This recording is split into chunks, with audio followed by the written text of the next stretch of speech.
Hi, friends. We're just about there. We're just about on the hour.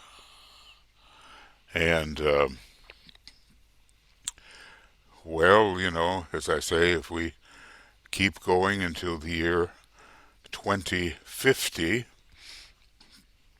which is a mere 39 years from now, we might finish this compilation. So be alert about it. And when I can't do it anymore, then you do it. And benefit from this excellent compilation that Zachary Rymel from New Zealand, he has made this and many others.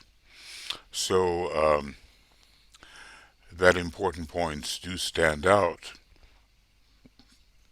We are, I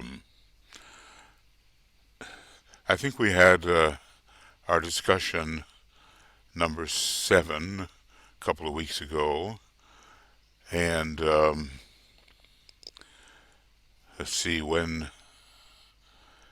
Well, anyway, we're beginning now on number 14, and it should be discussion number 8, but it's not the 24th of October. And it's not, it's discussion number 8, I believe, and this is at 6 p.m. GMT.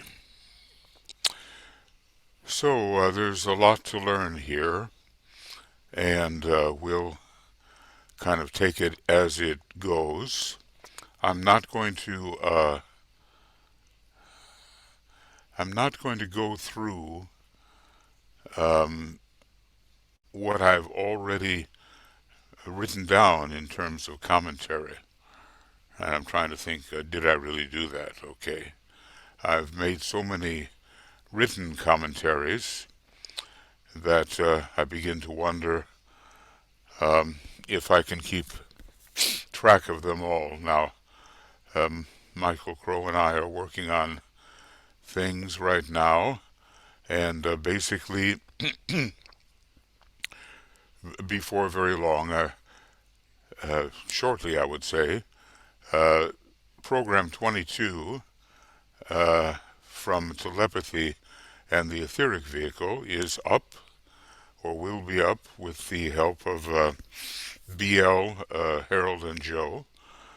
And I finished this afternoon about an hour and 39-minute program 23 for telepathy and the etheric vehicle. We had, I'm so sorry, we had a little difficulty with that. One of my colleagues here in Finland, he said to me the other day when he was looking for a way to retrieve what was lost, he said, "Oh, there is a way to completely erase something doing what you did, and I can't retrieve it." So that gives Michael Crow a big job to fill in a lot of the highlighting so that you can have the whole program. And as I say, it won't happen again, because what was George Bush saying at one point? Fool me once, shame on you. Fool me twice, shame on me. So I've been fooled more than twice, let me assure you, in these technical matters. But we have really good people, and who can help keep me on the straight and narrow path as I long to do something that is a little more, as Michael Crow said, in the zone. Um, I do want to welcome you, those of you who are here. Michael's the host. I'm a co-host. That's the safest way, believe me. And welcome Anne from Sweden, and Annette from New Zealand, Catherine from Australia, and Georgina. Welcome, Georgina. I'm not sure what country I should know. Heike, welcome from Germany, and Catherine, welcome from New Zealand, and Mariana, welcome from Sweden, and Martine Dupont. Gosh, I'm sure you've told me what country you're from, but it's a French name, but is it Canada, is it France? I'm not sure. Nienke, welcome to you, and I guess it's Netherlands or something there. And Vivian, hi, welcome to you. And let's see who else. Yvonne, welcome from Pittsburgh. Okay. And Zenaidi is in Switzerland.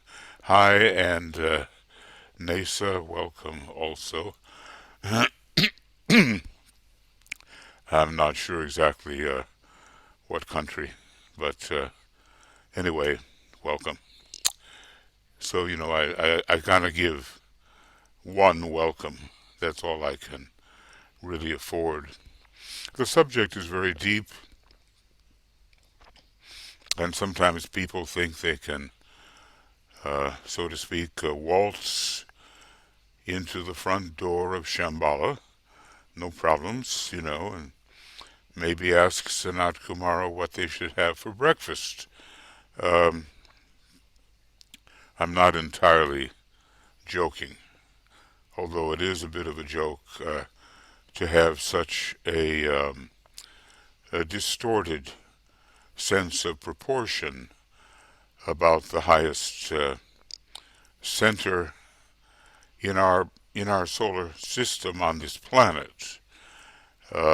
Of course, there are higher aspects, but the solar system per se is considered to be the combination of cosmic ethers and cosmic dense planes, our seven normal planes.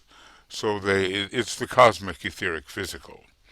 And Shambhala, the council at Shambhala especially, of which the Christ and the Buddha are members, that council is found on the very highest level, on the logoic plane, where the Christ, so to speak, is symbolically sitting at the right hand of God. God is the ruler of Shambhala in this particular case, and it's a symbolic statement. Yeah. So welcome to all of you, and let's see if we can, avoid being overcome by the subject. Every time I think about this subject, it's a big subject. But look, we've done 12 pages out of 560, so we're really making progress. Okay, but just stay with it, because it will rub off on you, and your ability and the ability of your group and nation to stand within the downflow of spiritual purpose and the plan that implements that purpose will grow. I think about what it might be like to live a non-purposeful life. To me, it seems quite a horrible thing to just drift along. Um, I had an old teacher back in my college days, and we would get together at the University of Michigan League, maybe for coffee or breakfast or something. And he would observe that so many people are just waiting to be just rolled into the grave without any thought whatsoever. A number of people also used to talk to him or tried to talk to him. I mean, I think you had to learn how to listen also.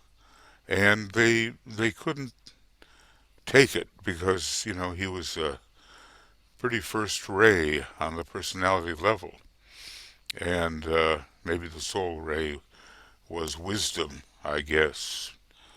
Um, so it was a question of how hard you really wanted to try to understand. For myself, I was really highly motivated. And I don't know why, but I was. Um, since I had that experience of meeting him one morning at the University of Michigan on what's called the diagonal or the diag, right in front of a massive library, and a bunch of paths come together. So the first thing he said to me, I was he was sitting on a cement bench, and he said, uh, "The more it resists, the hotter it burns." I knew I was in for quite a ride, and he was my teacher for 7 years before he passed on about 52 years ago, with nothing on his grave but a circle and a dot in the middle of the circle. So a very purposeful life, and something rubbed off on me, I guess, because I knew so little, but something was drawn forth. Well, there we are with Shamballa. There's a couple of ways to look at this. I can look at this from the point of view of the um, text, or I can look at it from the compilation. I think I'll begin with the compilation, and I think whatever book we're in, I think it's the destiny of the nations. Well, look, when that word destiny is used, have you heard about it? There is such a thing as is called monadic destiny. It exists within any particular universe. Now, I can't even say that we're always the same monad, because the monad is kind of a division of the one. But I certainly can say, ultimately, that we are the one. And discovering that, first, the one who is, shall we say, the Lord of any universe, the universal logos. But in a way, it's always the same one. There's only one being in this whole uh, infinite demonstration. But then again, I don't want to, go off on a tangent here and start doing Thursday's program on Sunday night here. Um, but I do enjoy very much when I can stop gasping that seeds of the infinite or identify as being.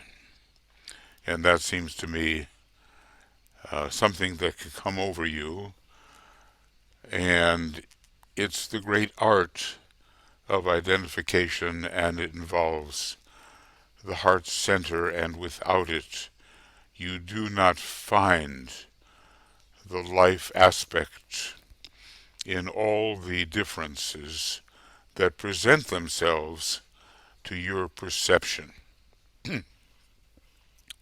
Well, a little bit. Let's read as we go. Um, and let's see, page 24, between 24 and 25.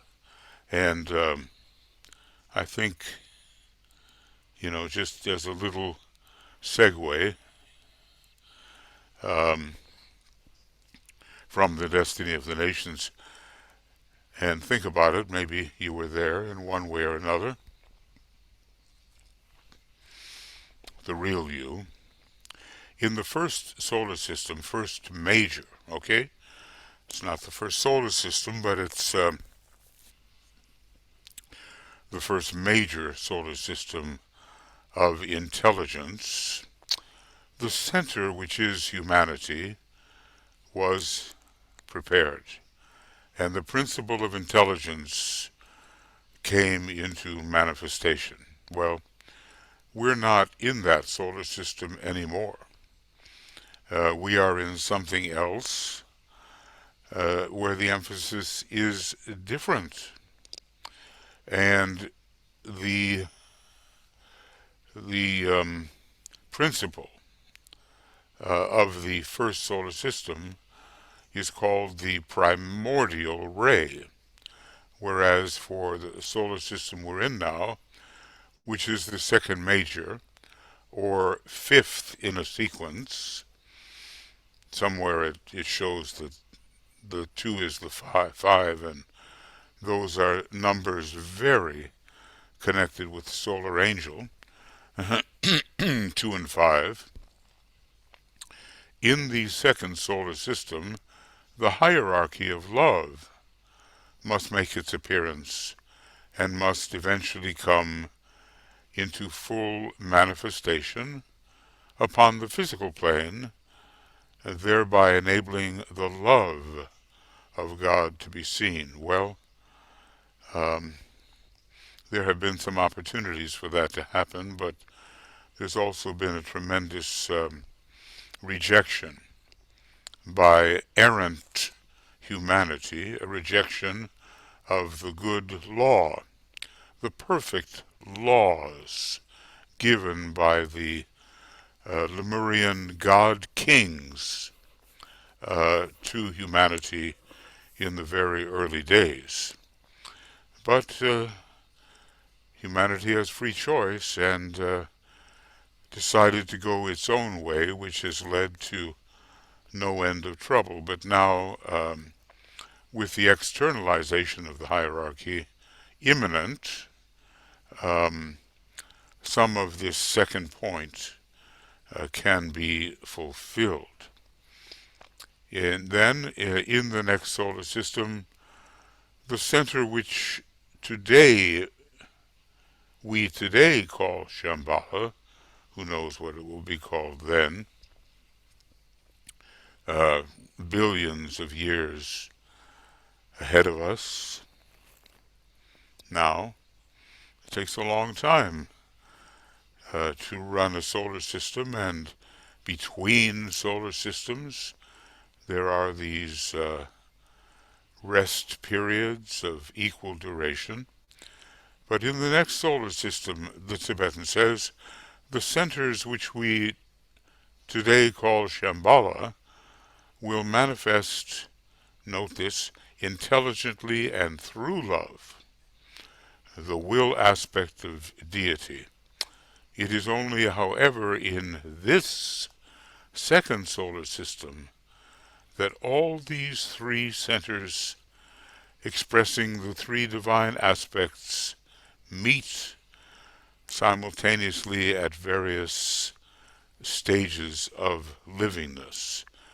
I guess we have the possibility of the combination of three aspects, and we would expect that when the fusing power of the second ray is dominant, um, which it should be in our solar system. It is interesting to note that it is only through human beings that these centers can ever come into true functioning activity. I think what he's talking about there. But anyway, we have humanity being prepared in the first solar system. We have the soul being emphasized in the second major solar system. And we have in the next solar system, individualization will not take place on the mental plane. It will take place on the monadic plane. So there will be a manifestation intelligently and through love of the will aspect of deity. Now, how far ahead is that? And believe it or not, according to the duration given by the Brahmic chronology, it's trillions of years, of Earth years, ahead of us. And only in the second solar system do we bring a kind of balance into it all, because the second ray is a fusing and balancing ray. Okay. Now let me go on. I'm a little embarrassed, I'm afraid, and as I say, time is so precious that I really don't want to waste any of it. Now, little is known of Shamballa except by members of the hierarchy to whom the center is the goal, in the same way that the hierarchy is, at this time, the goal for humanity. So please realize that even the fifth degree initiates cannot, unprepared and by themselves, unless they have a special connection with the first ray, they cannot simply enter Shambhala at will. So they are learning to approximate an approach to Shambhala, and oftentimes it has to be done together, as at the time of the Wesak festival, when the entire hierarchy approaches the Great Council together, and when the Buddha, representing, at this time anyway, the Great Council, comes forth from that council and imparts a shambolic impression to the assembled hierarchy. To humanity, what the Buddha imparts is according to the ability of humanity to receive, and by no means can humanity in general receive in the same way that the members of the hierarchy can. Now I'm not going to go looking for it because we've been through enough here. But there is a place that shows the relationship to Shambhala and hierarchy in the past, in the present, and in the future, which is all equilibrated in the future. And it's the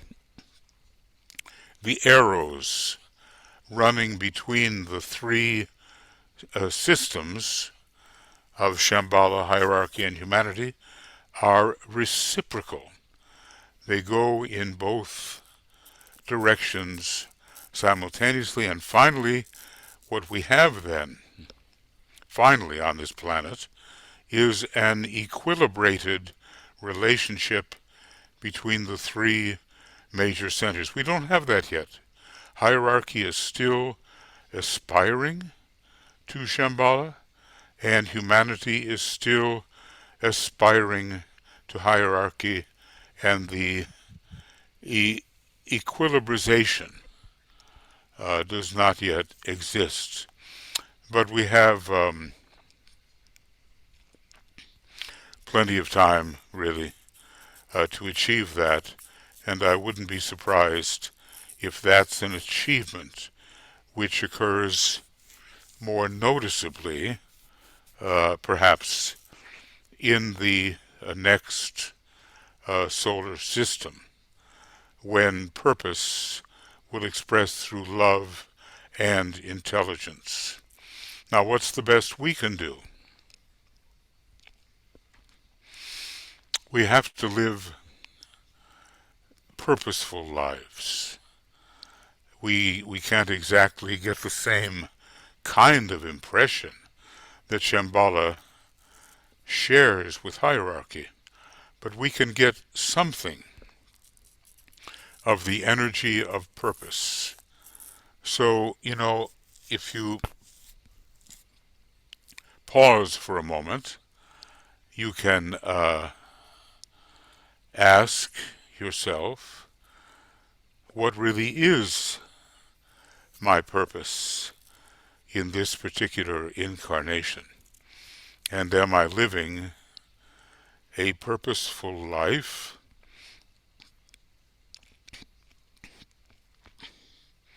Or am I simply drifting, the way so many people do, the victim of unconscious telepathy and not knowing why they do what they do? Okay, so Shambhala is the directing center for hierarchy. Now, you know the story, don't you?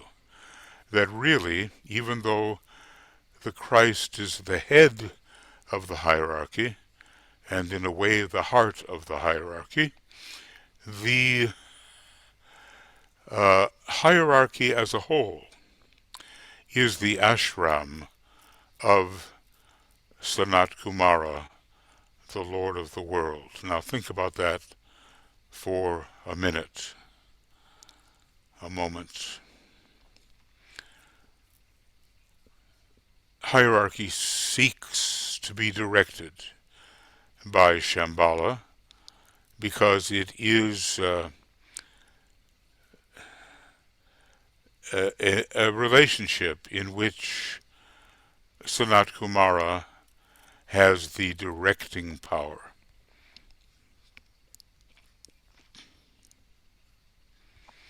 So, all right. I just want to, note that we have done this, and I really, oh ye of little faith, but I really thought we were done for the night. But if Michael can splice together what we had up to that point with what I'm dealing with now, then you should be able to review this information. And frankly, when the Tibetan speaks or writes, I don't see any way to assimilate what he is saying except to carefully review what he is saying.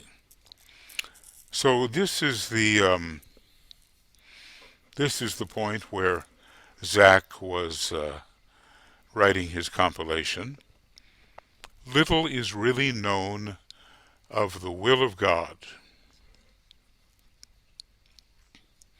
except by those whose, notice the capital, whose function is to interpret and express that will through love, intelligently applied. Now, who would they be?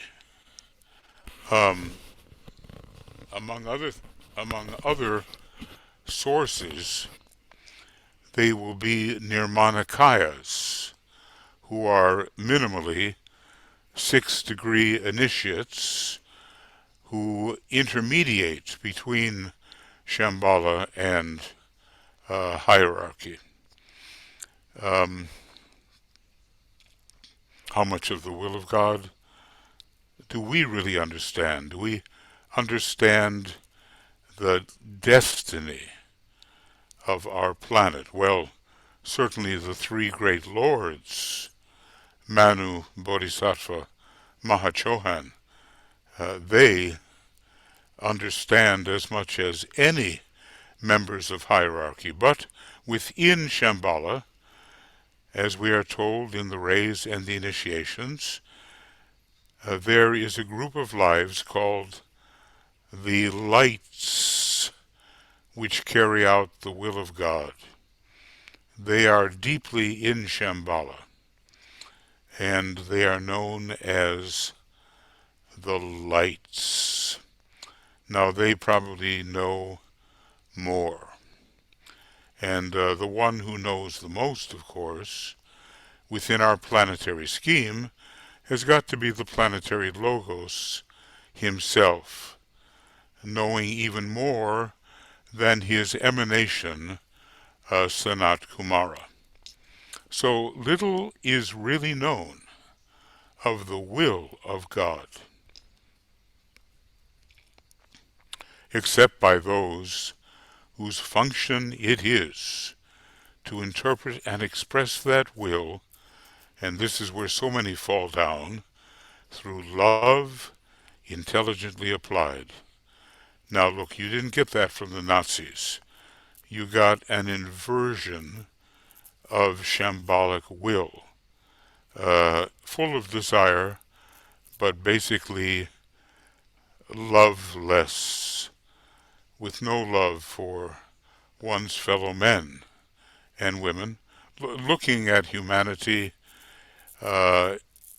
in a way that would take advantage of them at every turn. There was intelligence, there was will, but love was missing. And in these days of increasing shambolic pressure, we don't dare have that kind of energy released without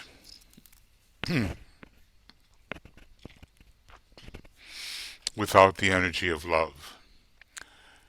They know what the immediate purpose is, and their major occupation is the working out of that will into manifestation. Now, when we look at purpose, we have to ask, how time sensitive is it? It seems to me that the plan which carries out the purpose is very time sensitive and has to express different aspects of the purpose in time and space according to the time which it is now. So what is the immediate plan? I ask myself, knowing that I can never really understand, but maybe can understand something of what my role in that plan is, and maybe you can too. If you go to Discipleship in the New Age, meditation number 4, it's specifically given to the relationship between Shambhala, hierarchy, and the individual disciple in terms of his ability to bring through the divine plan. So I'm afraid here there's not much of a choice of colors, not too good.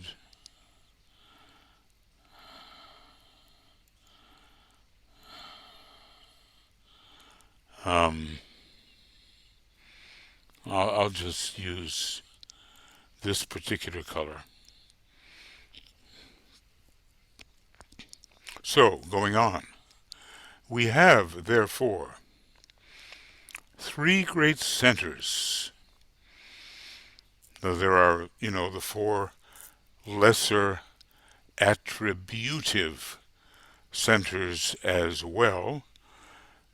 You never are going to have that three without four below it, nor will you have the seven without three above the seven. That is the Kabbalistic arrangement, three above seven. And there's a lot that can be learned about the wisdom of the previous solar system from studying the Kabbalah. Now, you may notice that Madame Blavatsky spent some time discussing the Kabbalah and the various pathways within it, which are designated by the tarot cards. They are, each one of them, containing a very deep philosophical application to the wisdom of the previous solar system. Yet nevertheless, DK says, look, this is a secondary method of revelation. Why? Well, because intelligence is as far as the development proceeded in the previous solar system. And if we really want something that is divine, we have to include the factor of love, which was much less pronounced in the previous major solar system, whose number was 5. So bear in mind these numbers. 5, or Brahma, is or was the number of the previous solar system. 7, which has to do with the 7 rays, was the number, or is the number, of our present solar system. And the 9 of completion, a kind of a Shivic number, if you will be the number of the next solar system. All in all, interestingly, 21. And then we're going to probably add some kind of super 3, which gives us the number 24, which is a shambolic number and also describes the monadic aspects of our particular solar logos. Basically, at first, a fourth ray monad resolving onto the second ray, 2 and 4. And in the new esoteric schools, how interesting, the advanced school, which is pretty well drawn out by the Tibetan for us, starting on page 299 of the Letters on Occult Meditation. There are 24 students and 3 teachers or occult advisors. So the number 27 becomes vitally important in terms of the new esoteric schools.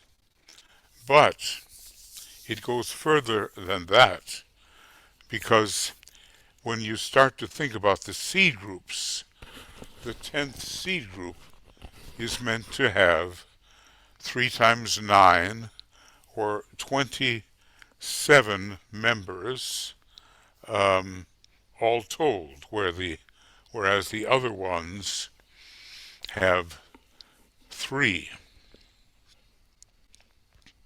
3 members, we might say, 3 gleaned from each of the other 9 seed groups. I don't know, maybe, David Hoppery is working on the seed group work right now, and every month he is presenting. He presented last night, and he might, get into that discussion. So going on,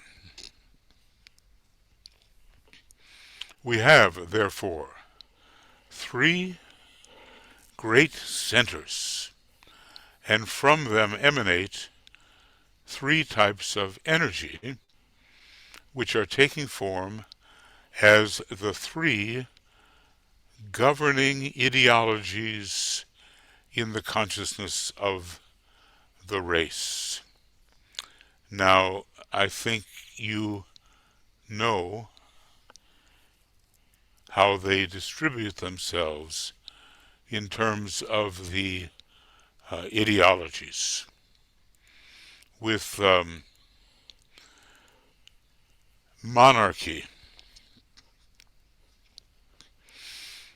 representing the type of government which emanates from Shamballa, with democracy, and note the battle presently, democracy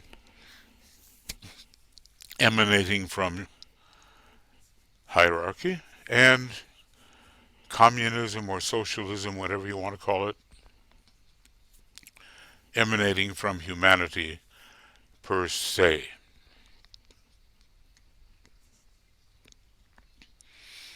Now, there might be a lot of conflict between the representatives of those different systems of government inspired by one or other of the 3 major sources.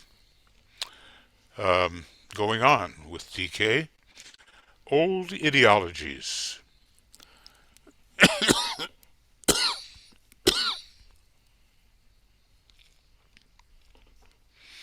Old ideologies still persist.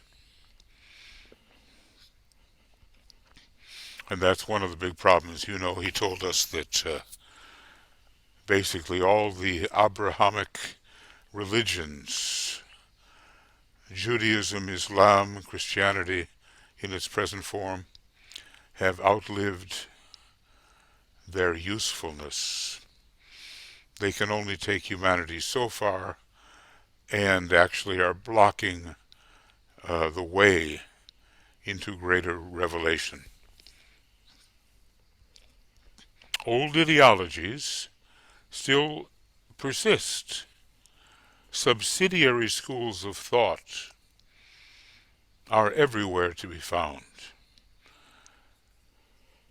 Distorted interpretations and travesties of reality abound on every hand. By the way, DK is rarely overtly critical, but he did say that the ascended master's teaching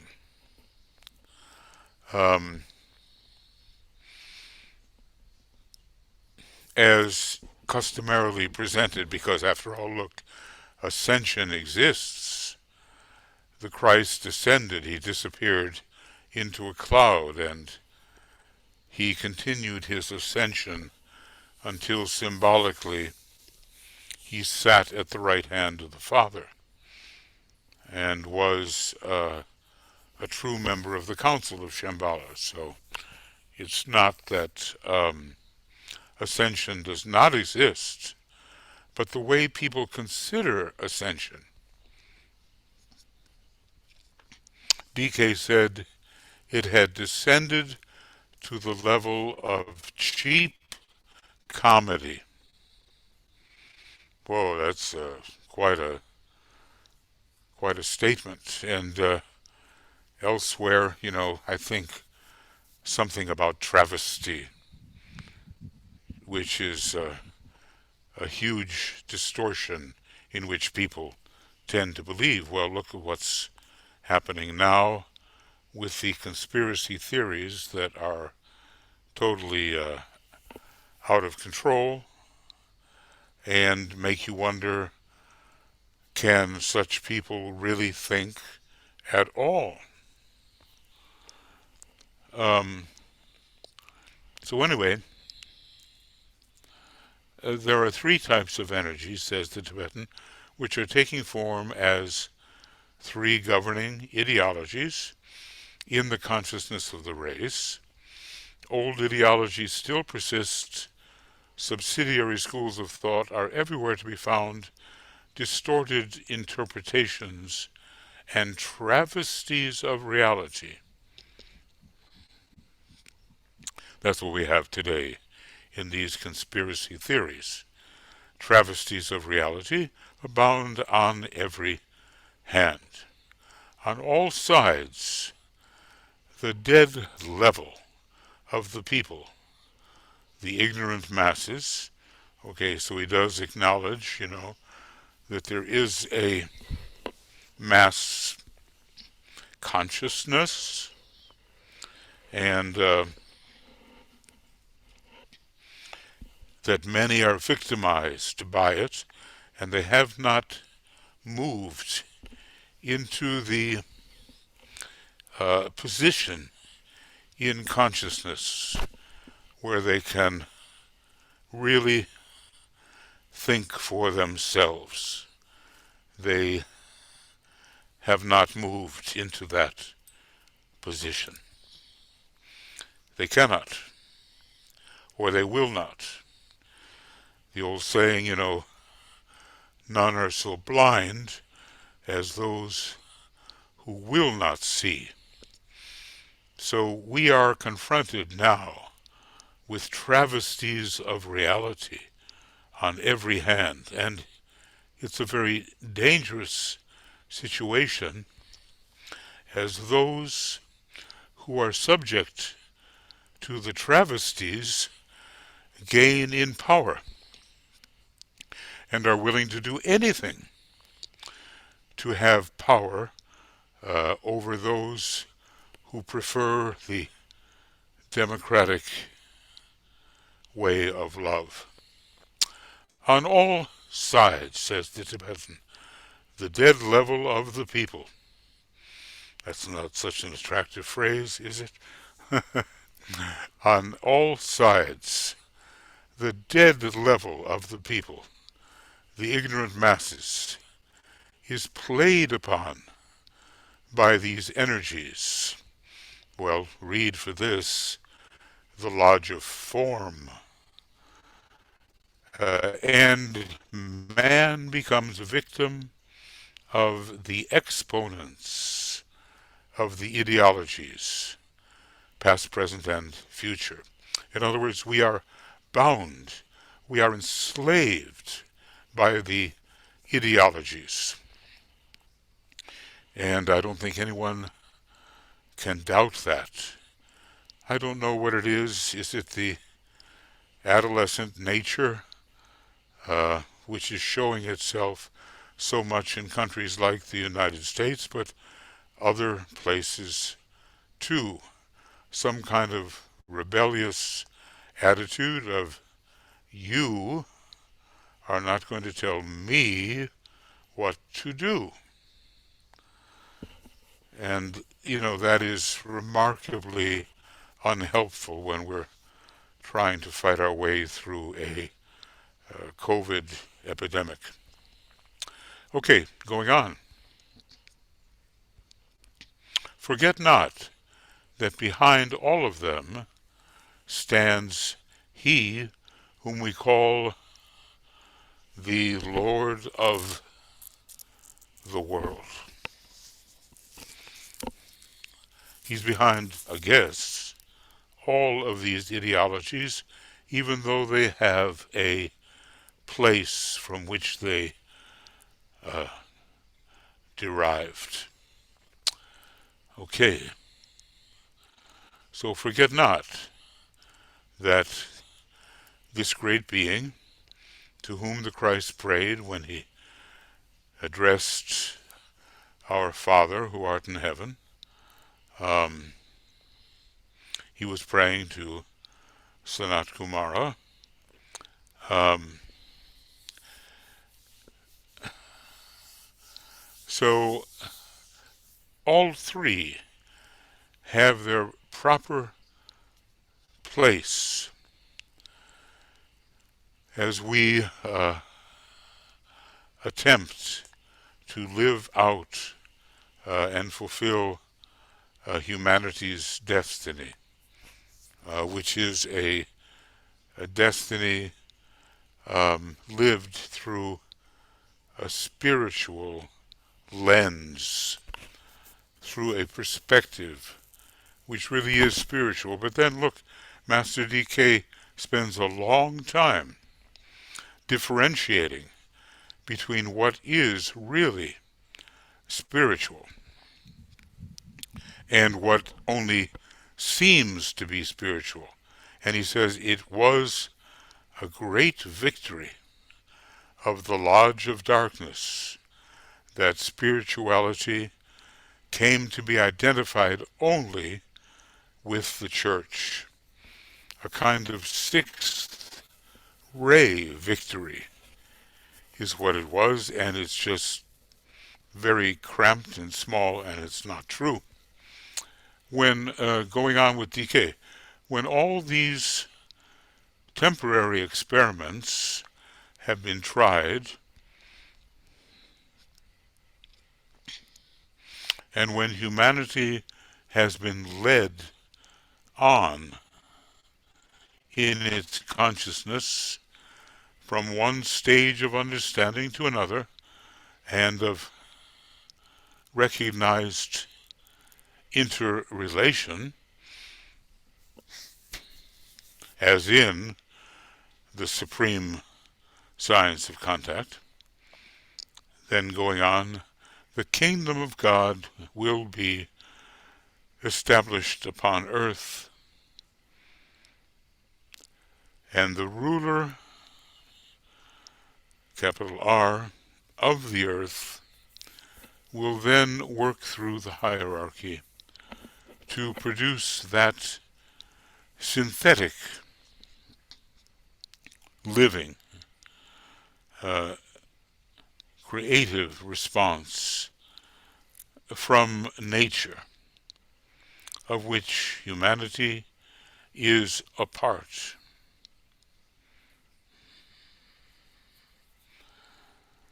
Which will enable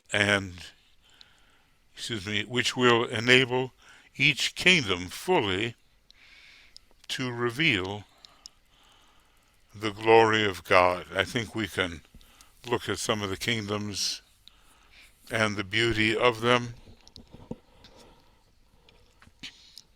of the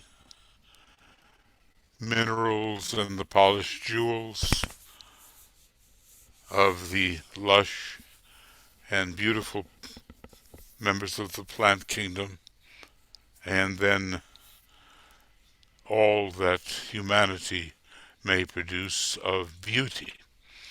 When all, okay, Shamballa will work through the hierarchy, and the hierarchy in its turn will reach the various kingdoms in nature through the medium of humanity. Well, humanity is the kind of microcosm to the entire animal kingdom.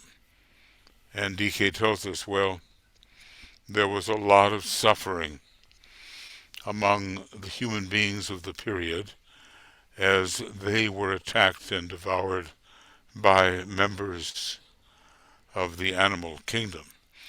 But now the shoe is on the other foot, and the intelligence of man has emerged, and also their compassion for the members of the animal kingdom. We see this in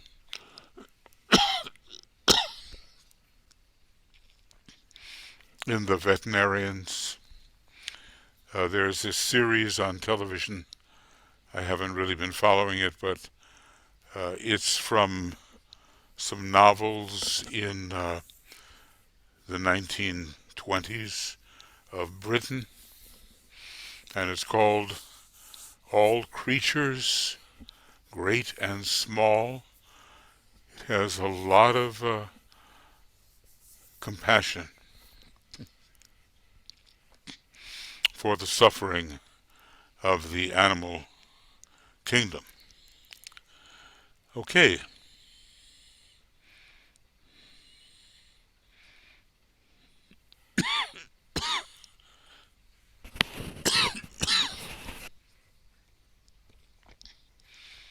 So humanity will reach the various kingdoms and in nature, which will then enter, humanity will enter into its preordained and destined function. And may I insert the word macrocosmic function, the macrocosm to the various lower members of the lower kingdoms. So, humanity is like the god to the lower kingdoms.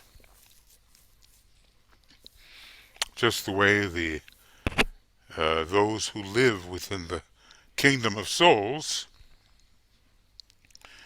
is as a deity when compared to humanity and its development. It is for this that all is taking place. Well, this helps us understand even just a little of the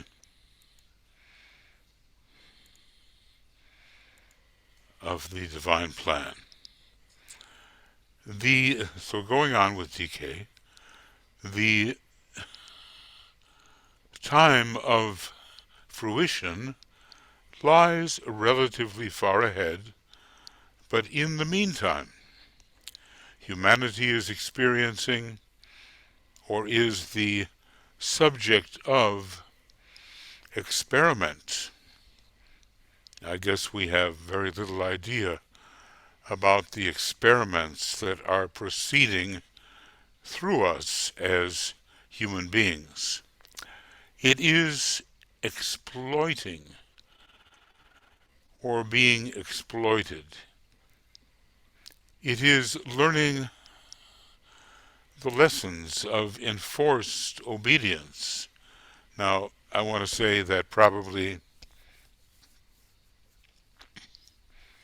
is occurring in the third petal of the egoic lotus, still within the hall of ignorance, where the higher of the pairs of opposites has not yet come into any kind of focus.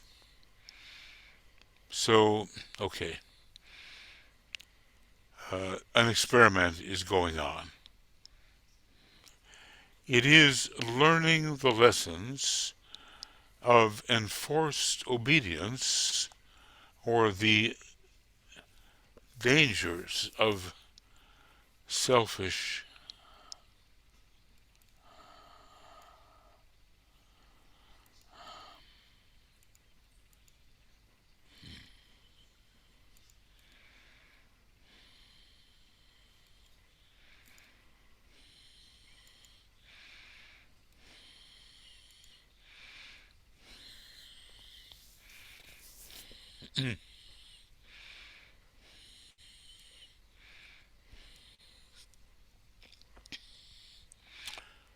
So, far ahead, relatively far ahead, all of this will come to fruition, all part of the divine plan, in the right time and right space, with the result that the archetypal purpose will be fulfilled at the end times, which, by the way, are not really with us at all. We still have the Judgment Day in the fifth round, probably of our scheme, and that fifth round is much more decisive than anything we have at the present time. Okay. It is learning, humanity is learning the lessons of enforced obedience and the dangers of selfish license.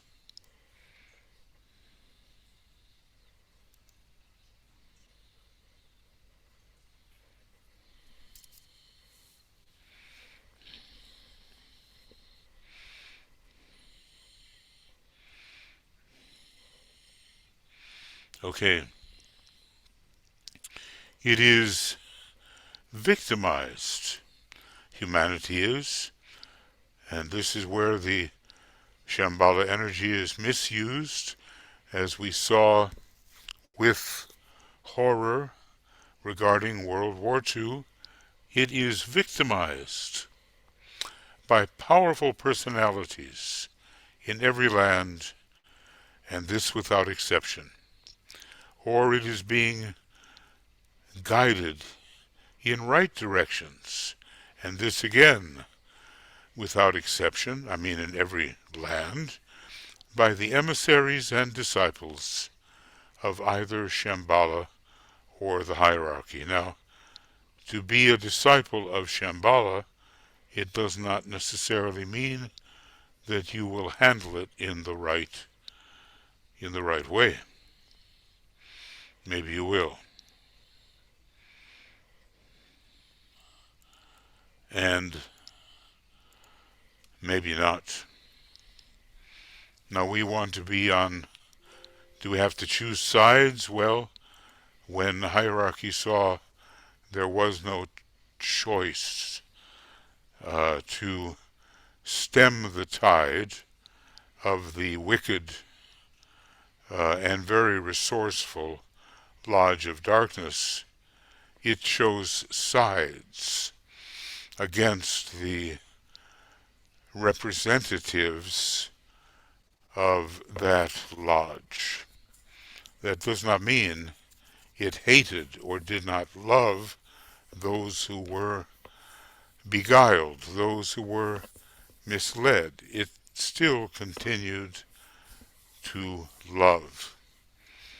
I'm reminded, something really stuck with me the other day, and it said, well, when you see somebody in your group or close to you, and you know, or you think you know, that they are headed in the wrong direction, do you attempt to set them straight, set the matter straight, or do you love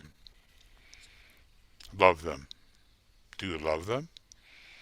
This was the very first question, almost a shocking question, and it comes back to the Christ, where we have to find the way to love our enemies. Going on with DK, all vaunted freedom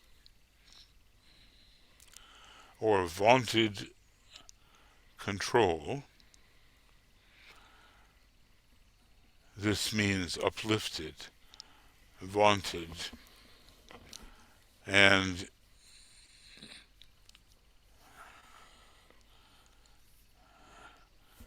made to hold a high status. All vaunted freedom or vaunted control is but the temporary reaction of a humanity which is swept by ideas, controlled by ideals. Now, what is the sixth word of power from Rays and the Initiations in the building of the Antiquarana? It's not, I see the greatest light. It is the highest light controls. So all these freedoms and ideas coming into humanity are but the reaction of humanity which is swept by ideas, controlled by ideals, impulsed by selfishness, yes, so very often, or impregnated by hates.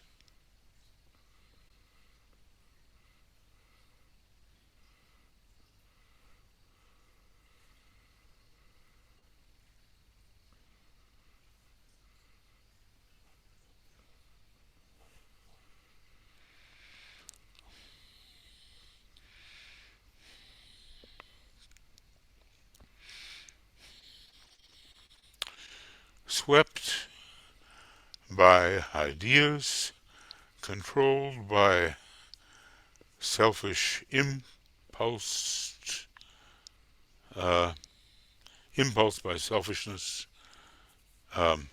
impregnated by hates, and yet at the same time is struggling to express the higher and better qualities and to free itself from the thraldom, which means, the imprisonment of ancient evil, the slavery of ancient codes, and the curse of ancient habits of thought and living.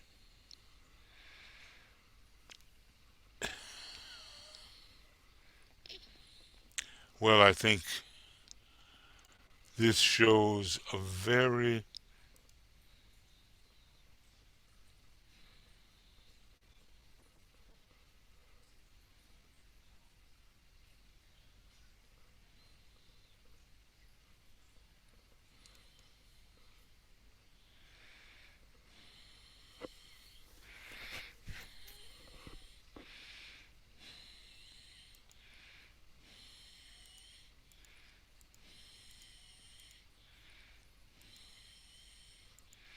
okay. It is what is happening behind the scenes to mankind as a whole which is of moment. Let me interpolate, we're not just talking about the welfare of a few. No. We're talking about the welfare of the entire human race. And that's a very big subject. And that's the kind of thing that was being worked upon and is still being worked upon at the Climate Change Conference.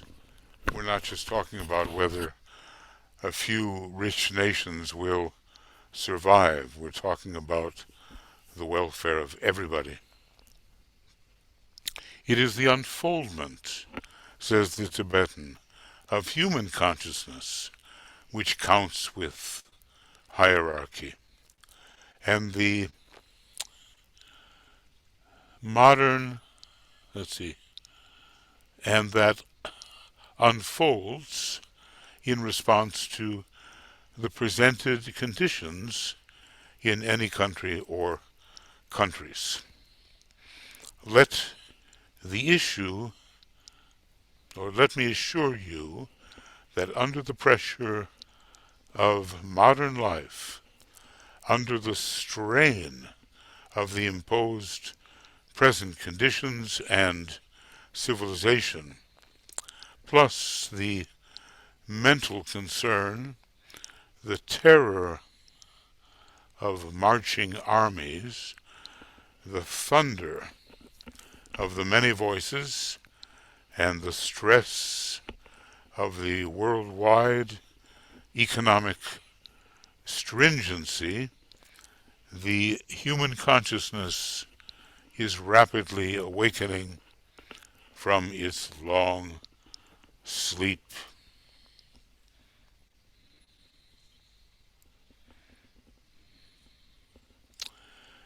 Yes.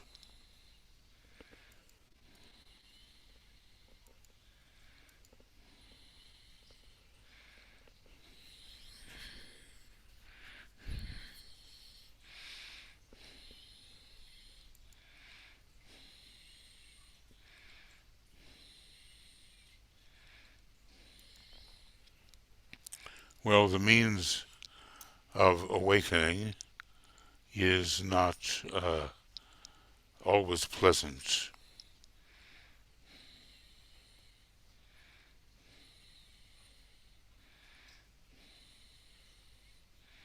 From its, and notice the word long sleep, long, for millennia, for millions of years, humanity has been asleep to its higher possibilities.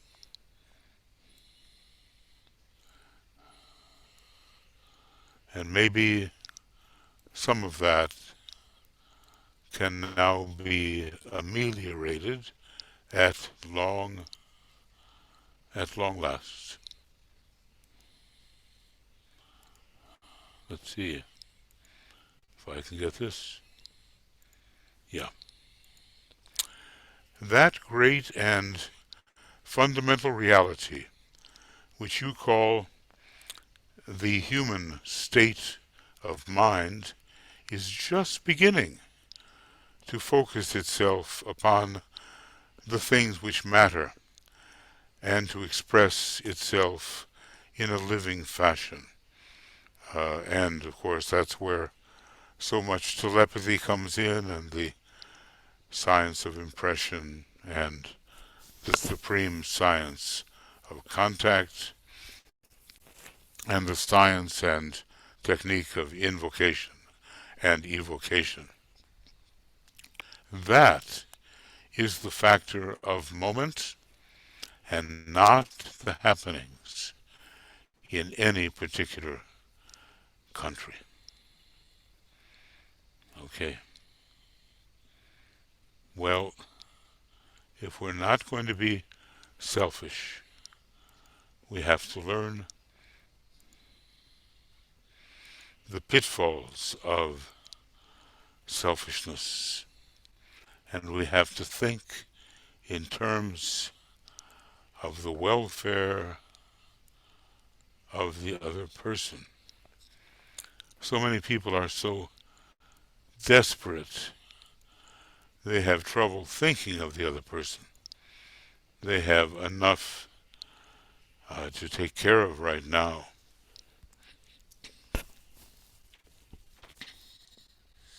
They can barely make ends meet, and they are deprived of the opportunity to develop their inherent abilities. That's just a fact. But DK said an interesting thing, you know.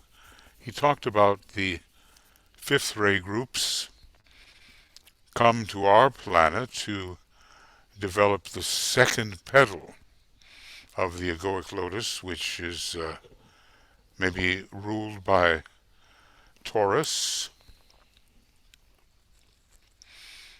in a double sense, Aries, Taurus, Gemini, and then from the earth sign perspective, Capricorn, Taurus, and Virgo. Um,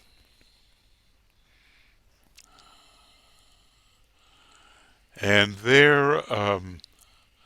they develop an attitude which allows them to use their unique skills in a more loving way. Now, it's an interesting idea, isn't it? That from different planets like Venus, Jupiter, Mercury, Vulcan, maybe others, lotuses, which are partially open, descend for some kind of augmentation which the earth can give. Now, right now, those fifth ray powers of many fifth ray souls is distorted and applied to that which harms humanity, weaponry, and all kinds of life inhibiting inventions. But DK promises us that an era of leisure is coming because of the fifth ray discoveries and applications. Sometimes it's hard to see that now, but it's coming. And humanity will be increasingly free to cultivate itself. Now, that would be a wonderful thing, provided we can handle the freedom. In a way, Shamballa is the home of the law, but that law eventually is also the law of freedom as found on the star Sirius. A number of these laws come forth, sensitivity, karma, freedom, they come forth from Sirius.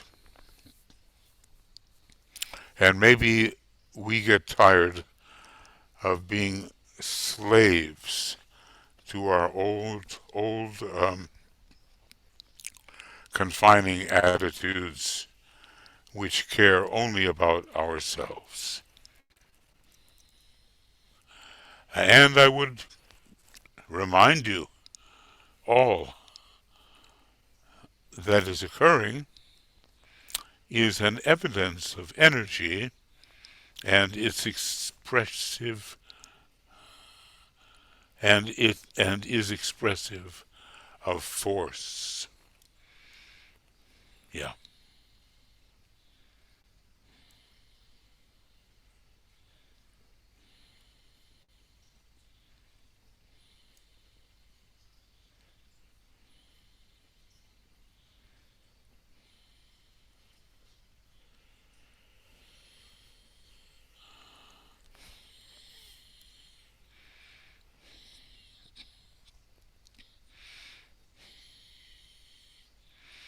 So all force expresses energy.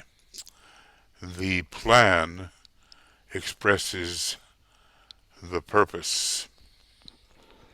The forces of the plan and the energies of purpose. That's how we can think of these things. Okay. I don't have a selection of many colors here, so I just have to go on best I can. Not much longer, because I want us all to have an opportunity to offer our thoughts, if that's what we're going to do. And I think that Michael can splice this together so that it makes sense after difficulties. That is the factor never to be forgotten.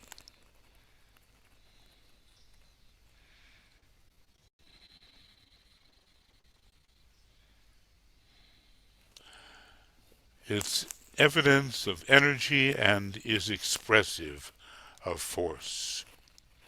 It is essential that you recognize them as existing. Now, do we live in a world of energies and forces? And can we, like a budding student of occultism, think at first in terms of energies and forces? Can we do that? Then there is little that you, okay, there is little that you as individuals or as groups can do about them. So high is their source, beyond seeing to it that there is nothing in you which could make you, and here, he deals directly with us, unimportant as you may be, uh, nothing which can make you a focal point for hate, separation, fear, pride, and other characteristics which feed the fires, which threaten to bring disaster to the world. Now, pretty much this is, well, maybe it's written close to the ending of the Second World War. Each of you can, and more aid more than you can guess through the regulation of thought and ideas, through the cultivation of a loving spirit, and through the general use of the great invocation, so it's got to be after 1945, a general use of the great invocation whereby these forces and energies, so sorely needed, can be invoked.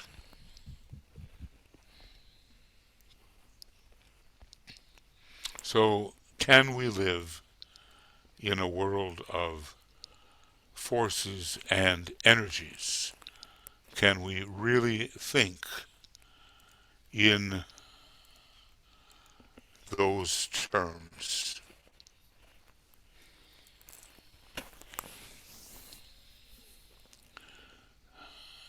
We have now considered the three major energies which are pouring into our planet, planetary life, at this time, through the three major centers.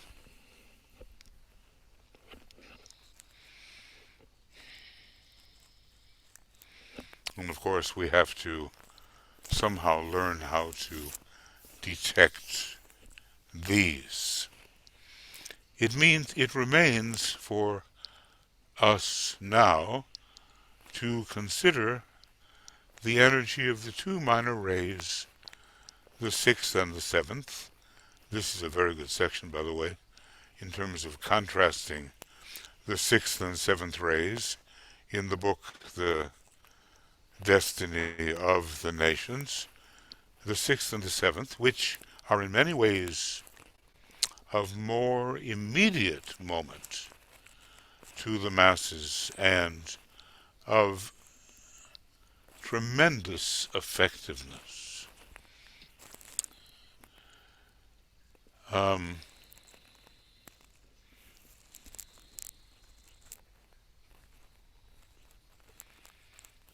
Tremendous effectiveness.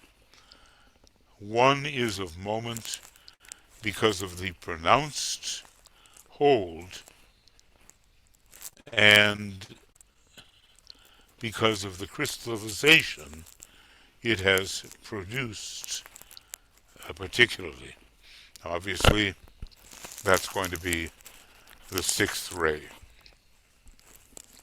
In the world of thought, and the other, particularly in the world of thought, right?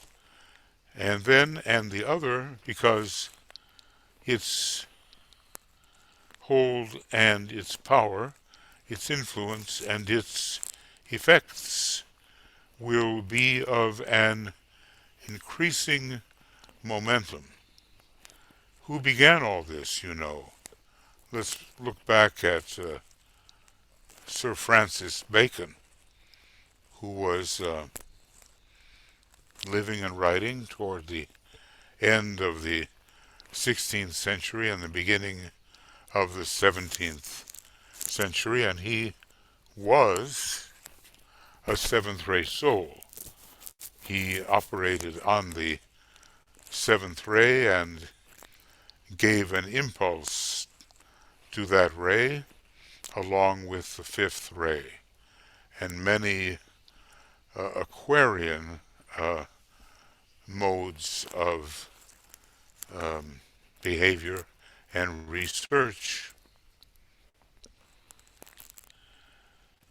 One is potent in producing the necessity for the present chaos, and the other is potential and holds in its activity the seed of the future.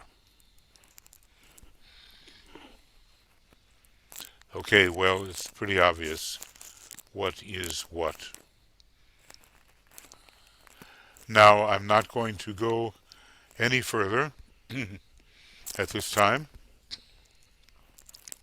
I'm going to see whether I can find my original document here. Is this it? Yes, it is. And we're not exactly sure when the next Shamballa program comes, but of course we are grateful that we were able to at least continue a little bit. Um, let's see. Actually, Michael, Yeah. the next one is December 12th. Okay. Thank you. Now I'm trying to figure out where I actually. Is this the end of page 25? No. No. Maybe. See, can you see this about Hercules and the Buddha and the Christ? Page 26 was right in the center of that one.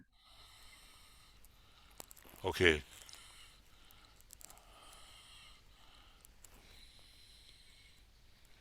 Okay.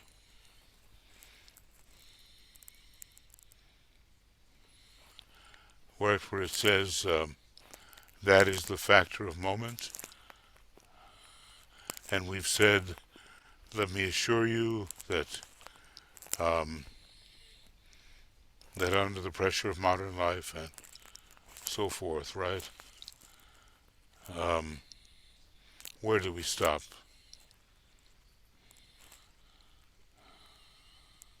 This is the factor of moment. Is that where we stopped? And not the happenings in any particular country? Is that it, Michael? Do you remember? So. Anyway, it's the end of program 8, and program 9 will continue on the December the 12th, huh? 2021. And I suppose we will begin again at 6 o'clock. Does that look right to you? Oh, look at we're can be aroused. We have now considered the three major energies. Well, not everything that's in the book um, is found in the compilation. I believe. I hope I'm more or less in the right place. More or less. Okay. Well, friends, that's been quite a. Some of you stayed, and I'm grateful that you did. And maybe something has come from it. Do you have any questions or anything you'd like to say about Shambhala, purpose, plan, manifestation in your life? Do you have anything that you want to offer? And let's see, is everything clear here, Michael? What are you seeing? Hercules, the sun god? Yeah. You're seeing that. Okay. And going on next time. Well, DK said, could there not be found a group which would undertake for its a major work the study of the will, the study of Shambhala? Well, I'm not saying we are that group, um, or that there's only one, but we are learning more about the divine will through this compilation and through the um, texts from which the compilation was was derived. So, are you totally exhausted, or is there anything you would like to offer or question?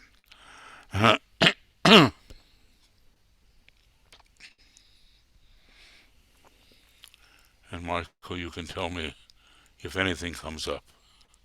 Well, right now, nothing. No hands, no comments. Okay. It can be, of course, a very big subject, and that we see by the size of the compilation. I think there are 729 references to Shambhala in DK's books, something of that nature.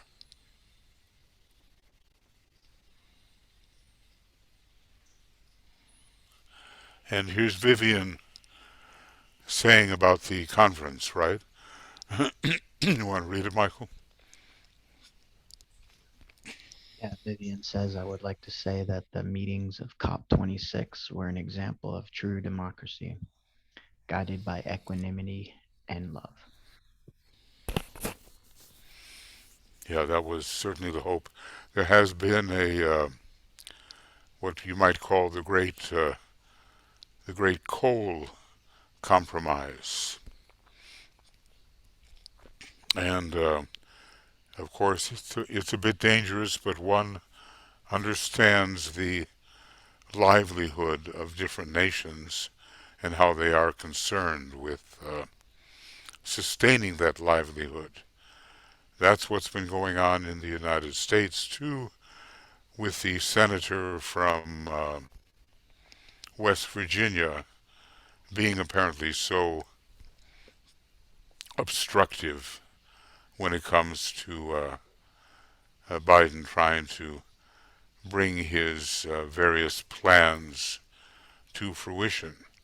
You have to meet the needs of the people at home, and naturally they think of home, and they don't have yet the more global consciousness. But when it can be proven that what's going on globally affects their home, if their homes are attacked, destroyed, compromised, flooded out, blown apart, burned down, etc., by freakish weather patterns, well, then maybe people listen a little more carefully. And, as I said the other night, how much do people have to suffer before they awaken? If only humanity could see ahead and take preemptive action instead of waiting till disaster is at the doorway. But that is unfortunately how we have operated for many years, millions of years, as a race. So let's see.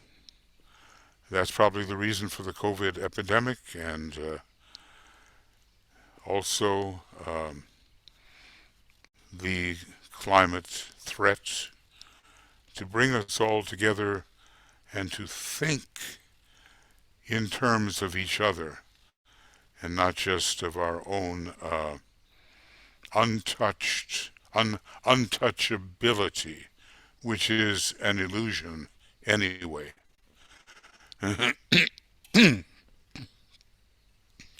Okay, is there anybody else that would like to say anything about Shamballa and how we can begin to respond even a little? It's a tough energy because think of Christ in the Garden of Gethsemane. He had to be comforted by an angel from Capricorn who was sent to him to minister to his needs. He was so distraught by what he saw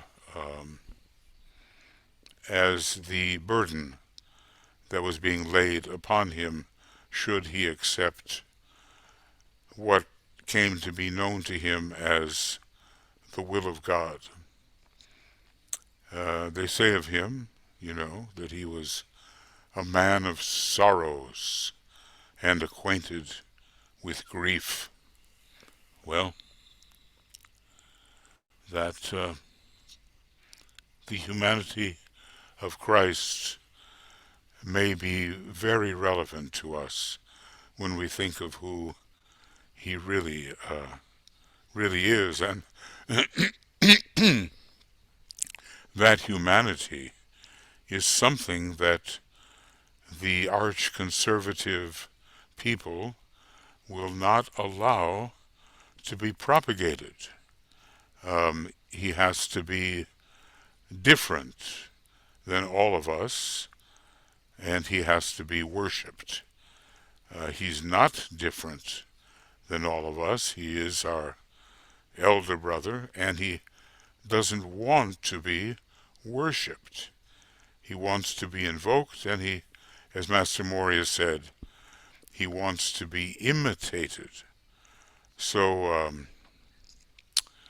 there is that book from the monasteries of the 13th century. I think it's called The Imitation of Christ by a certain Thomas Kempis.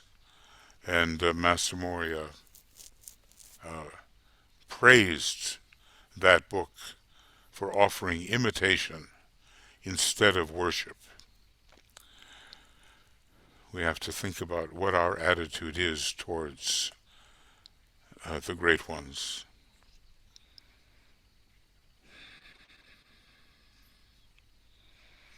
worship in a way is rather useless unless somehow it's used as a maybe a method of alignment, maybe something of that nature.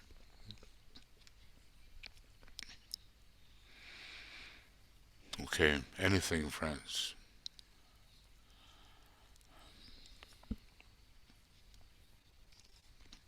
I mean, when you think of Shambhala, well, just think of Shambhala for a minute. And, there's a description of it having lines of directed force and great centers and a state of consummate beauty. Um, DK has, I don't know if Master DK has, as we might say, been to Shambhala. He's not a Chohan, unless, of course, he now is. And as a Chohan of the sixth degree, you could um, be a low ranking member of the Great Council. There are very, very um, high spirits who have also come to Shambhala. And if you think of the three Buddhas of activity, talk about status, they were planetary logoi in the previous major solar system.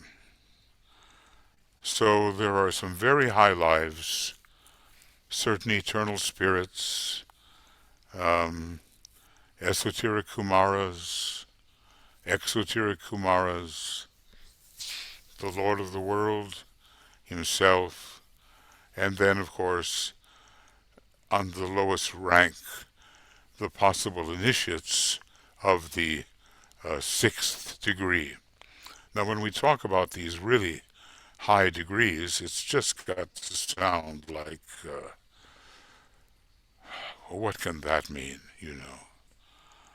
Because, look, if people like ourselves, if we work hard, we might, and in some life, before too long, undergo the transfiguration initiation, maybe. And maybe especially during the age of Capricorn, which will follow the impending age of Aquarius and the greater Platonic age of Aquarius. But what do we know? I mean, we don't know much when even the masters only know, I think, the first syllable of the name of Sanat Kumara, um, his true name. Don't let us not think that Master DK is necessarily giving us the true names of these illustrious figures. And I had an interesting talk with a friend who explained to me how the name Chual Kul was not even his real name.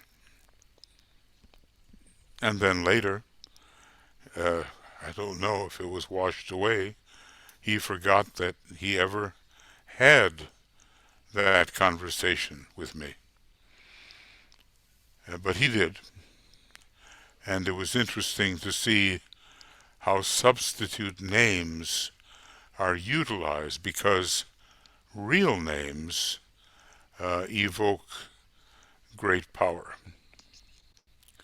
And the names of some of the great ones are thrown around so much that you cannot take the chance and give out the real name of some of these very high figures. That's a whole mysterious area in itself.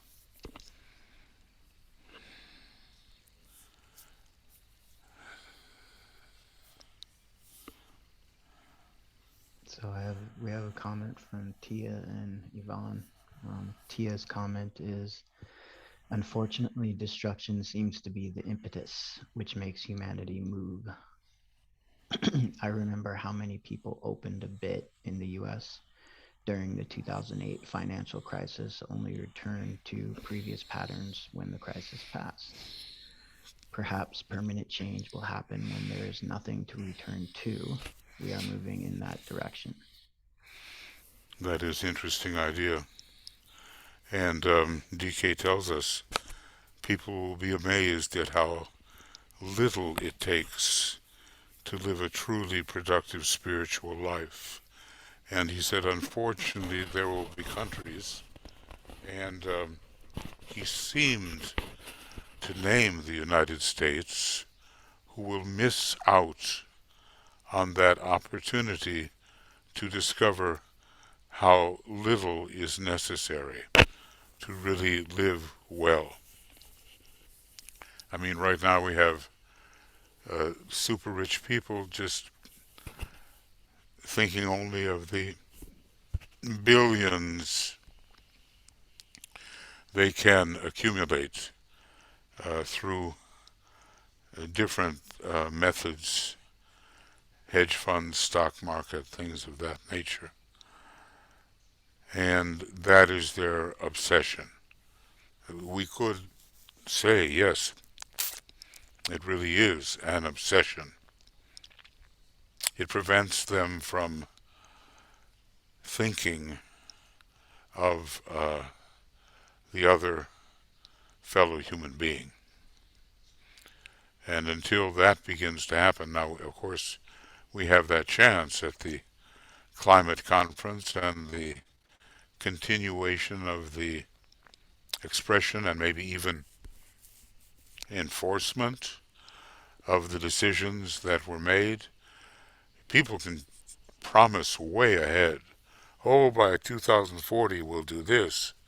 By 2050 we'll do this. Well, a lot of people know they won't even be around then, and they can be cheap with their promises.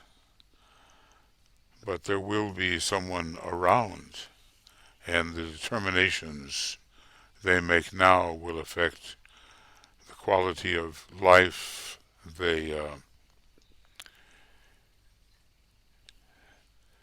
these future people live, and even the quality of life which the deciders live.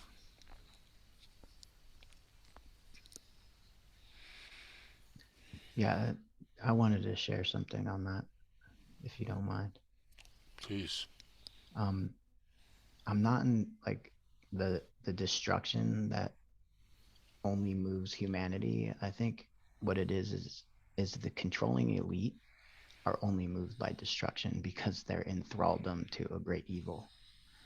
And the media and all of the institutions are set to create this other in everyone so that they can basically mop up all the resources, because in 2008 the media didn't cover what the problem was. And there was such a huge bailout of all of the huge institutions that Yeah. those huge institutions ended up going around. Like right now, BlackRock owns like $7 to $9 trillion worth of global assets. Like if they failed, it would be a global catastrophe. So Too um, big to fail yeah, and is, and Obama bailed them all out. So it's all pretty much an internal club, and we don't really talk about the finances. And if more countries were wealthy, evenly wealthy, more people would be interested in being green. I mean, one of the problems right now is that only certain countries can even consider being green because they don't even have access, to clean energy, and they're kept by colonial powers impoverished. because those colonial powers believe they're morally superior. And we're kind of going through this situation right now where there's a lot of moral superiority, pointing fingers at other people, and Yeah, morally superior and the controlling elites don't care who points fingers. Rothschild said, I don't care what rules you have in your country as long as I can print the money. And one of the things we don't ever address is the economic justice Martin Luther King talked about. You can't have racial justice without economic justice. We can't have a green revolution without economic justice. We just are going to have certain countries are going to be able to survive and other countries are going to get enslaved and all their resources are going to be taken. So yeah, going back to that, we're in the next wealth transfer. 2008 was a huge wealth transfer upward. Um, COVID was another enormous, like it dwarfs 2008 by astronomical numbers. yeah. Well, we have extremes. The know nothing movement on one side, and the super elites who believe they also have intelligence superiority, not just moral superiority. Maybe that's part of it. Um, and at those extremes, if either one of them gets their way, it's difficult for all of humanity to really live a decent life as is intended. So, but I think there has to be a coming to the center. I don't know what will bring us there. I think it will be some of these drastic experiences through which humanity is passing. It will be the epidemics, it will be the uh, climactic, out of control situation where the elements are running rampant and touching everybody. I think those two factors will bring uh, more people to the center. Just the way in various places like the resistant South, a lot of people have seen, well, people who get the vaccination, they are not dying in the hospitals. The ones who are dying, if they don't have the vaccination, and no matter what they do, they're brought in, and that's it for them. So they awaken to the fact that their stance has not even, or would not even produce welfare for themselves. And let's just see, I don't know that the elite, super elite, wants to see revolutions everywhere which destabilize their sources of wealth and income. So, in order to avoid those revolutions, they have to play more fair. All of this is subject to development over the next 100 years approximately. And DK told us, he says, it's not going to be easy entering the Aquarian age because, in general, we're all entering under Saturn, even though there are some who are entering in a reverse manner under Venus, yet, nevertheless, all are entering under the privations of Saturn. Can you imagine what the water problem will be like in the world with Saturn as the ruler for the first 720 years? So we'll be forced into certain accommodations. but also new types of souls will be coming in. And DK did say, look, a lot of fourth ray souls are coming in, and therefore there is no need for real concern, because apparently the ability of the fourth ray, when serving to relate the past to the present to the future, is pretty good, and we can bring about a reasonable equilibrium. Let's see, we have to live through this ourselves, and I think we will be living through this. Okay, is that it, friends?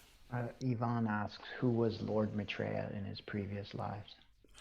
Well, that's an interesting question. He certainly was Krishna, and his death, was it in 3002 BC, signaled the most recent period of darkness called Kali Yuga, the time period ruled by the goddess Kali, who has a belt, wears a belt full of severed heads, something of that nature. So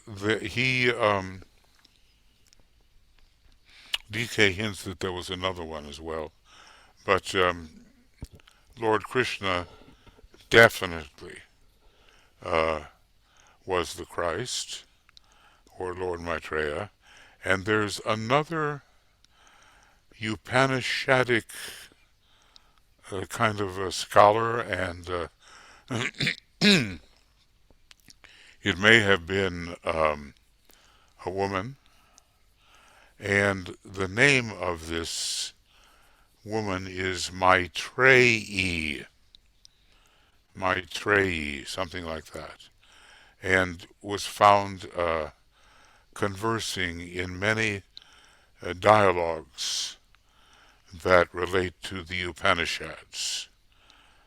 Further than that, further than 5,000 years ago, it's difficult to say, except that in Middle Atlantean times, both he and the Buddha, whatever personages they worked through, were taking the third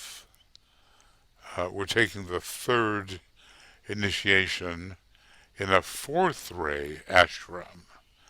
They were both passing through the soul ray on the fourth ray, and it was the third degree that they took together. Now, interestingly enough, at the end of the Aquarian Age, we don't know exactly when, but both the Buddha and the Christ again will pass before the initiator, whoever the initiator was in those ancient days, maybe we don't know, but and again take the seventh initiation, not the third initiation, but this time the seventh. So I would say uh, Lord Maitreya, obviously, Maitreyi, and Krishna.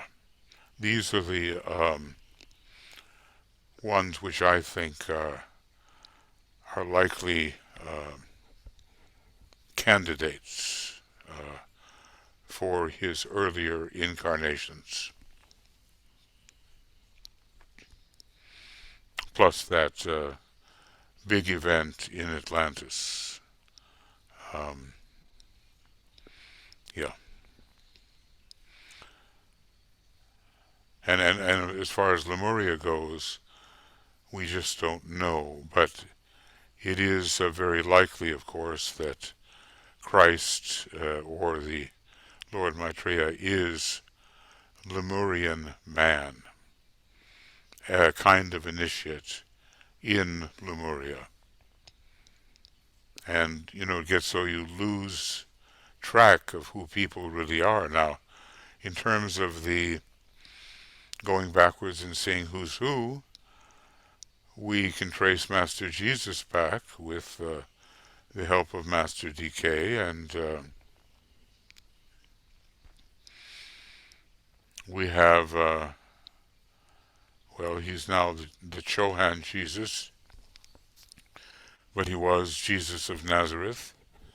He was Joshua the high priest. He was Jeshua the priest, and he was Joshua the military commander who helped or maybe directed the taking of the promised land uh, from the, as what DK says, the rightful owners at that time. And I think we can trace Master R back, the Mahachohan now. I'm trying to think of that name in 4th or 5th century AD. It's like the name Anselmos or something like that. I don't think that's quite correct. Is it But Apollonius? uh, no, Apollonius is another one who basically was a student of Jesus. And it's difficult to trace Apollonius, but he was a considerable scholar uh, at the time of Jesus, and he lived afterwards as well. And so Jesus took the fifth initiation through the vehicle of Apollonius. Um, it begins with an A, this, what I'm looking for, okay? Um, and then he was also, he's said maybe to have been Joseph, who was the husband of Mary. That's one of those occult rumors. And the Masons will think of him as Hiram Abiff, who was known as the architect of King Solomon's temple. But beyond that, we don't know. Um, uh, when it comes to St. Paul, he apparently was the theurgist called Iamblichus, a very powerful man who lived in Neoplatonic times. Then, of course, he was also Saul of Tarsus before he became, as it were, Paul and took the place of Judas Iscariot. Um, what he was before that, uh, that's difficult for me to say. I just don't know. Um, when it comes to Master DK, he may have been Plotinus in Neoplatonist times, who ran a school and educated many young people in the Neoplatonic doctrine. And he is also has the reputation of being the second in command to Pythagoras, or Cleinias, the just Greek man of justice. Yes, and also uh, earlier, Arya Sangha, the noble community of Maitreya, Arya Sangha, whereas Master KH was Nagarjuna. So that is, those are some tracing of the people, and maybe there are some others we could trace as well. Well, look, I know I've been going on a long time because we had that 15-minute failure of the internet system, and I hope it hasn't been too much of a strain for you to hang in there. And I think maybe we're at the end, Michael. Do you think? Um, Tia raised her hand. Um, Yeah, so I'm go gonna. ahead, Tia. Oh yeah, I just had a quick question. It sort of dovetails on one of the points that you mentioned today. And you were mentioning about, and this is, I've been meditating on this actually, so this is quite fortuitous, but the three rays, the three energies, the three rays of aspect, um, and our solar system, and how the second ray, the unique opportunity that the second ray as a synthesizing force offers to utilize them in the human or in the individual. I know for myself, in the work that I do, I have a tendency to favor the use of one or two of those energies. And the failures that I look at or perceive in the work that I've tried to do is an inability to bring in the other aspect. And can you sort of, from your vast psychological as well as esoteric knowledge, give me some thoughts on that? Um, will you clarify the question one more time for me? Um, rephrase it so that I have a fighting chance of so when I think saying, about yeah, So when I think about my first, second, and third ray energy system within ah, myself, yeah, yeah, yeah, and the fact that I in the work and the work that I do associated with my dharma, if I look back and I think about the failures that I've experienced, it's because of an inability to synthesize and balance and use yeah. those energies. And I know from what you've said today that this particular solar system and the It's second good ray at gives that. us, yeah. And Yeah. so how do I utilize that better? Do you have some suggestions Well, or? just learn the virtues of each one of those rays and be aware of the moments when um, any one of them is called for. Now, that takes a little bit of a real attentiveness. I maybe sometimes I know when the second ray is called for. Maybe not so much the first ray, although my wife Tuya, she knows when the first ray is called for. And I'm pretty good with the third ray in some ways, but I have to be observant of the situation and then work with those three major rays of aspect in terms of what will I radiate or emit now. So it becomes a purposeful act. That's what I would do. I mean, when you have to defend your child or when you have to defend values, the first ray is very important. When you have to use your intelligence to bring something through into manifestation, it's the third ray. And when you have to achieve love and wisdom in the present difficult circumstances, you call upon yourself to express the second ray. Just become more adept at purposeful expression of these rays. That's all I do. I don't think it's complicated really. That's what I would do. And not that I succeed, okay, that's a different thing. But at least I think I know what one must do in the present moment. Evaluate the moment and what is called for. Yes. Thank you, Tia. Okay, Michael, is that it? Because, Yeah, obviously we were I think really so. delayed today with that. Um, what? Oh my God, Tuya's got a program. What time?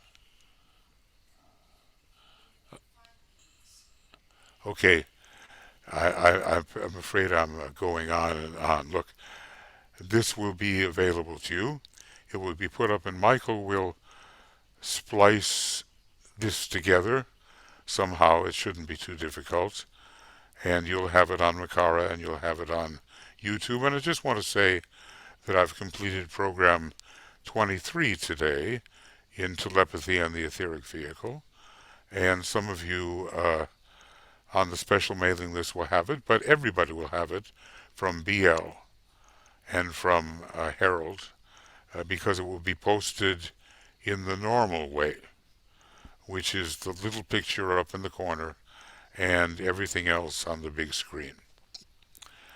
So thank you, everybody, and thank you for uh, enduring. I know I was so somehow embarrassed by what happened. I have no idea why the internet quit.